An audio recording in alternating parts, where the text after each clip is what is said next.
विकसित हेउछि ओडिशा, उइछि उन्नतिर सूर्य।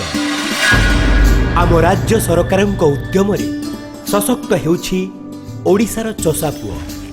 सारा देश रे कृषि क्षेत्र रे आज ओडिशा सृष्टि करिछि नुआ परिचय। चाष और चाषीर उन्नति पई सदा चेष्टित अछंती मान्यवर मुख्यमंत्री नवीन पट्टनायक। कृषि और कृषक सशक्तिकरण विभागर उद्यम और आम चाषी भाईंक परिश्रम ओडिशार चाष को देइछि नुआ दिशा। आउ पारंपरिक कि नाममात्र चाष नुहे, एणिकी समन्वित चाष करी लाभवान हेउछंती चाषी। कम खर्चरे अधिक लाभ देउछि समन्वित चाष प्रणाली। फଳରେ एहार परिसर दिनकु दिन बढ़िबारे लागिछि।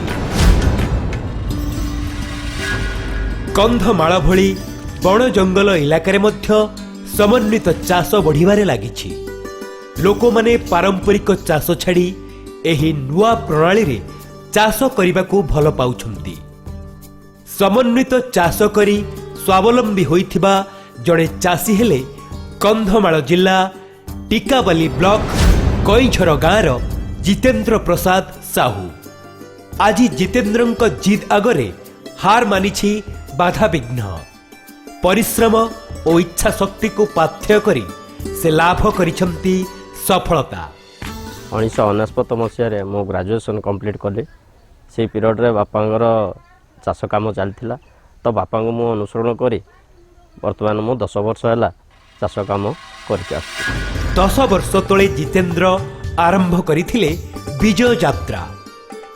युक्त 3 रे कृतकार्य परे चाष करिबाकू आग्रह प्रकाश करिथिले।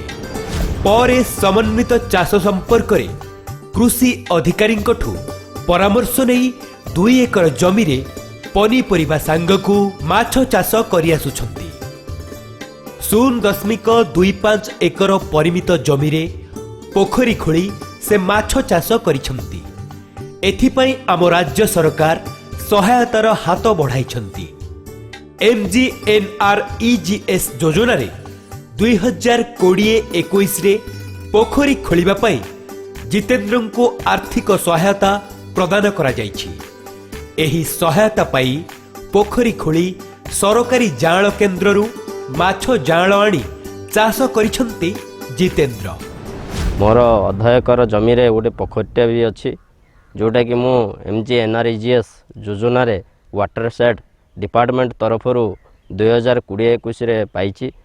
से पोखरी रे मु विभिन्न प्रकार जाँला आनी छाड़ी, जोटा कि भंजनगर फुलवाणी फिशरी ऑफिस रु से जाँला सब आनी पोखरी रे छाड़ी।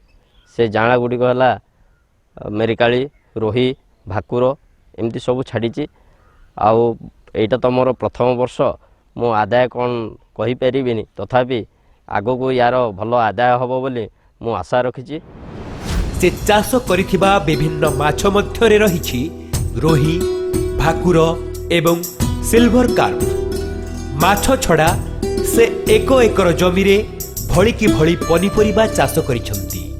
एहा भितरे रहिछि बंधाकोबी, बाईगण, फूलकोबी, लंका, बीन्स, देसी आलू, पियाज, रसुण, टमाटो इत्यादि अनेक प्रकारर परिबा।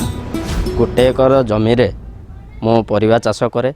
से परिबा चाष करी आलू, बाईगण, फूलकोबी, बंधाकोबी, टमाटो, लंका इत्यादि मु चाष करे। आउ से चाष करिया पई मो फुलवाणी नर्सरी, जगन्नाथ नर्सरी मंजी बिहन सार नहीं कि आसे। आउ सेठे मु चाष करे। आउ प्राय पाखापाखि गोटे वर्ष बासी करे मु मोर 30 ରୁ 40 हजार टଙ୍କା खर्च बार्च जाई रोजगार करे। आउ सेही पैसा रे मु मोर परिवार प्रतिपोषण करे। स्थानीय व्यवसायी माने जमी निकटरू पनीपरिबा किणी नेउछंती। सतेज और जैविक उपाय रे चाष पाई जितेंद्रଙ୍କ जमीरू उत्पादित पनीपरिबार बजार चाहिदा भल रहिछि। परिबा चाषरू से एबे वार्षिक पाखापाखि लक्षे टंका लाभ करुछंती। आगामी दिन रे माछ चाष तांकु भल लाभ देबो बोली आशा रखिछंती जितेंद्र। ଏସବୁ ରୋଜଗାରରେ ମୋର ପିଲାମାନଙ୍କୁ ମୁଁ ପ୍ରତିପୋଷଣ କରେ, ପାଠଶାଠ ପଢ଼ାଏ। ଆଉ ଚାଷ କାର୍ଯ୍ୟରେ ମୋର ଜଣେ ବନ୍ଧୁ ସେ ସାହାଯ୍ୟ କରନ୍ତି। ଆଉ ଯଦି ସରକାର ଚାହାନ୍ତି ତାହେଲେ ମୋତେ ସବସିଡ଼ି ମାଧ୍ୟମରେ ହେଉ କିଛି ଯଦି ଆର୍ଥିକ ସହାୟତା ଦିଅନ୍ତି ତାହେଲେ ମୁଁ ଚାଷରେ ଆହୁରି ଅଧିକ ରୋଜଗାର କରିପାରନ୍ତି। ଶିକ୍ଷିତ ହୋଇ ମଧ୍ୟ ଚାଷ କରି ସେ ନିଜେ ଆତ୍ମନିର୍ଭର ହେବା ସହିତ ଅନ୍ୟ ଶିକ୍ଷିତଙ୍କ ପାଇଁ ସାଜିଛନ୍ତି ପ୍ରେରଣା।